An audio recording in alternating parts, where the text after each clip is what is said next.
Welcome to kitchen renovation, day 12.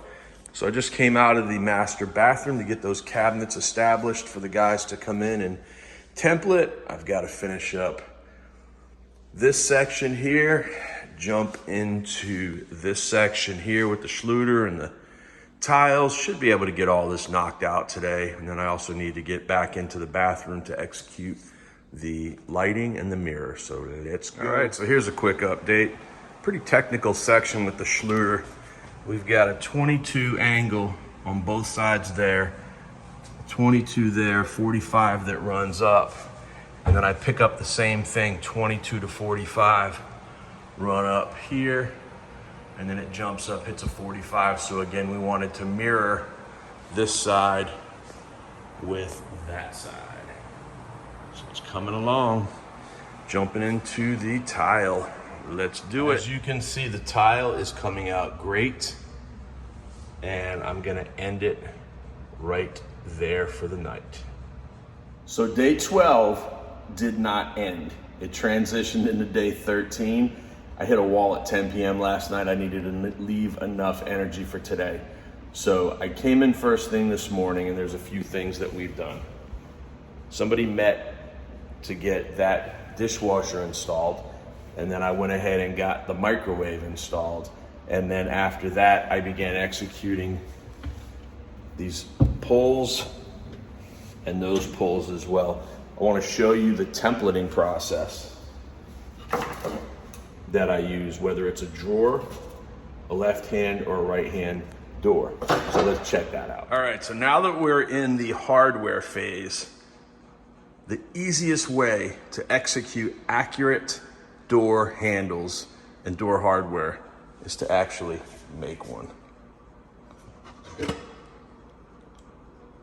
You got your pilot hole, a little bit bigger than the screw, and then what I used is my square right here to confirm that I had a 90-degree edge. And so it's 2 inches up, and then 5 inches up, make that up. So now what I do, it's pretty cool. I transfer that piece of wood without the handle on it to each door. If it's a left-hand door, it's like this. If it's a right-hand door, it's like that. Gently clamp, pre-drill the holes, done. Then I'll use this side here as the drawer location. Draw a center mark here, put a piece of tape on top of this guy here where the center is there, clamp it down, drill it in. But I always need to make sure that I'm factoring in the different height profiles of the drawers. So here we go. All right, so all the upper cabinet door hardware is on. Looks fantastic. And so now we're gonna go and jump on the drawers. And so I've done the same thing. These drawers are 8 inches tall. So I've got tape, I've marked a center point.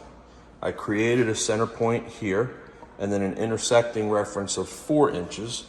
So as you can see, when I set that up here, that's gonna put me right in the center of that style. So now all I do is come in, line those guys up, the dot and that, clamp the board, drill in, and then we're good to go. All right, those handles came out great. Again, dead center of that space, top and bottom as well. Everything looks fantastic. With the range coming out to here, this is a useless drawer, so I did not put a face handle on it. Similar to this is useless, and that is useless. This set of cabinets was brought out almost pretty much to the furthest point right there. I would have had to rebuild that wall, and this property doesn't have the kind of budget to get into that kind of construction. So everything is good to go. I like it. So now back on to that. finish up the tile. All right, the end of day 12, and all of the backsplash is finished. Super tight. I've got Schluter right here because I need to transition in. This is 1/2 inch, so I got to get a 1/4 inch piece here, and then for this other side here, so I can finish this transition, excuse me, but you can see it's tight all under there. All under here. Of course, all up through here. All through here. So I'm gonna let this cure up, and on Tuesday, when I come back, first thing that I'm gonna do is go over the top of this with grout. And that'll seal it. And then I'm gonna jump into the master bathroom and start that process. But you can see this kitchen is complete except for the grout. Came out absolutely fantastic. And all these individual pain in the ass tile cuts. Once the grout's on it, it will flatten out a little bit more. This was not easy, but we got it done like we always do. So that's all that matters. Off to a holiday weekend.